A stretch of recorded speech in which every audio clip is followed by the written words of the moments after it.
नमस्कार, बहुत बहुत स्वागत है आपका TV24 स्पोर्ट्स में।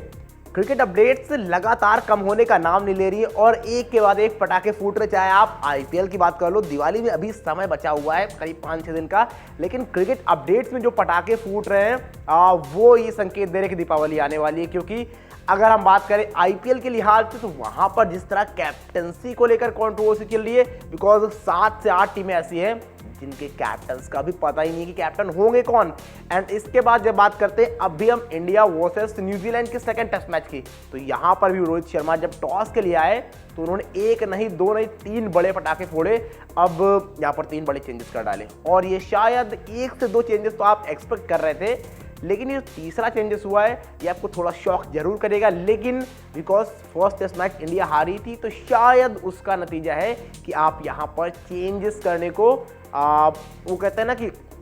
आपको करने ही पड़े, उस तरह के कुछ कंडीशन टीम इंडिया के सामने आ गई। फिलहाल अब बात करते हैं रोहित शर्मा ने किया क्या। रोहित शर्मा ने आकाशदीप को लाया in absence of Mohammed Siraj, या in place of Mohammed Siraj उनकी जगह पर आते हैं Akashdeep. And after that Washington Sundar आते हैं कुलदीप यादव की जगह, और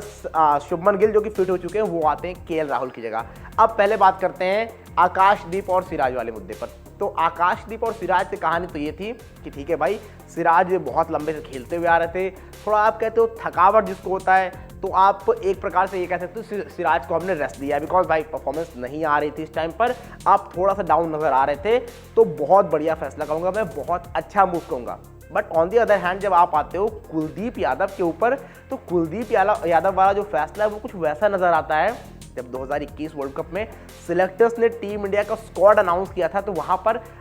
चहल को ना ले जाने का फैसला यह था कि चहल हवा में थोड़ा सा स्लो है, इसी वजह से हम ले जाते हैं वरुण चक्रवर्ती को। वरुण चक्रवर्ती आते हैं, हालांकि वरुण चक्रवर्ती बहुत ज़्यादा मैच नहीं खेलते हैं और पूरा का पूरा ठिकाना उन पर फोड़ दिया जाता है। चलिए उस चीज़ को परे रखते हैं, अब आते हैं कुलदीप यादव पर। तो कुलदीप यादव का ना खेलना और वॉशिंगटन सुंदर का खेलना आपको ये चीज़ साफ तौर पर दिखाता है कि अगर आप बल्लेबाज के लिए गए हो विच इज़ गुड, तब तो ठीक है, लेकिन बल्लेबाज में तो आपके रन किए थे, आपको गेंदबाजी से भी विकेट चाहिए होंगे। गेंदबाजी भी हालांकि बढ़िया हुई थी, उस तरह से खराब नहीं हुई थी, लेकिन अब ये फैसला लिया क्यों गया? तो या तो आप वही कह सकते हो कि आपको बिकॉज ये जो पिच आपने बनाई पूरे की ये टोटली डिफरेंट है। आपने जो फर्स्ट टेस्ट मैच खेला था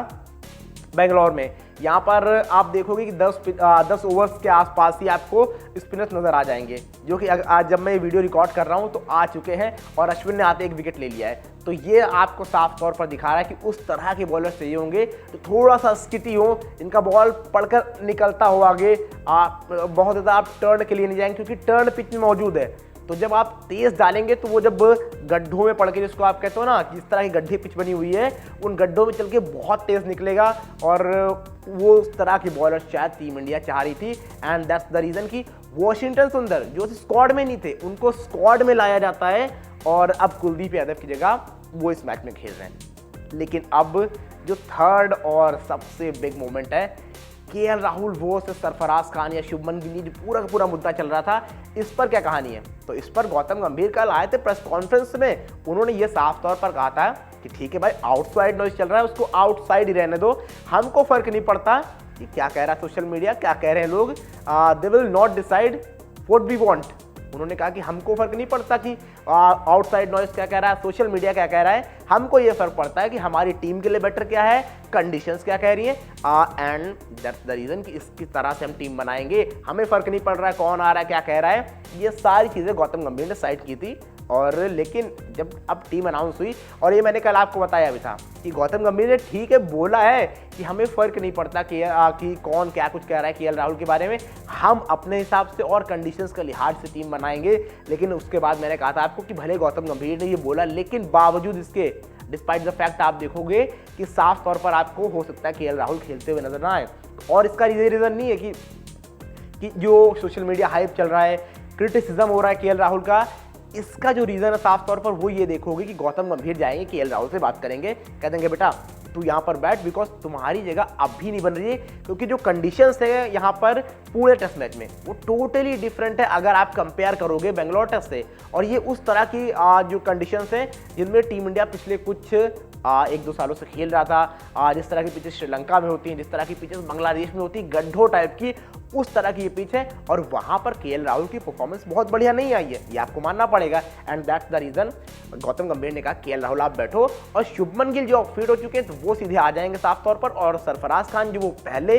फर्स्ट टेस्ट मैच में थे तो वो आपको वहां पर खेलते हुए नजर आएंगे। तो ये 3 चेंजेस टीम इंडिया ने किए हैं। अब गोइंग फॉरवर्ड देखना पड़ेगा कि टीम इंडिया का ये फैसला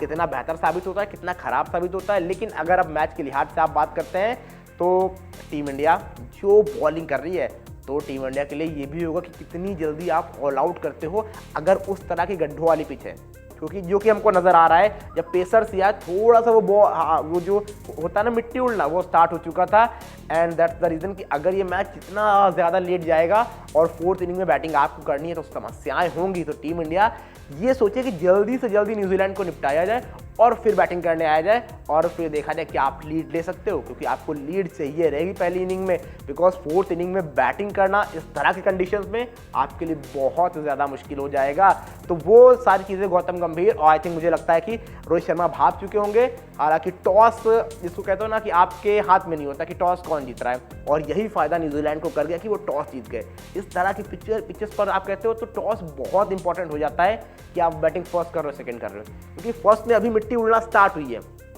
सेकंड बैटिंग तो थोड़ा और खराब होगा विकेट, 3rd इनिंग तक और खराब होगा, और 4th इनिंग जब आप बैटिंग करने आओगे तो आपको पता ही नहीं होगा बॉल कहाँ से टर्न हो रहा है, क्या कुछ हो रहा है। तो उस तरह की कंडीशंस हो जाती है ऐसी पिचेस पर। तो अब देखते हैं टीम इंडिया क्या प्लान लेकर यहाँ से उतर रही है, बिकॉज टॉस आप हार चुके हो। तो जो आपका शायद ए प्लान हो, ए प्लान से आपको बी प्लान पर जाना पड़ेगा। अब बी प्लान किस तरह से वर्क करती है टीम इंडिया, उस पर किस तरह से वर्क करती है और किस तरह से चीज़ें अपने लिए बेहतर करती है, ये देखना दिलचस्प होगा। और इन तीनों प्लेयर्स पर निगाहें भी रहेंगी, वाशिंगटन सुंदर,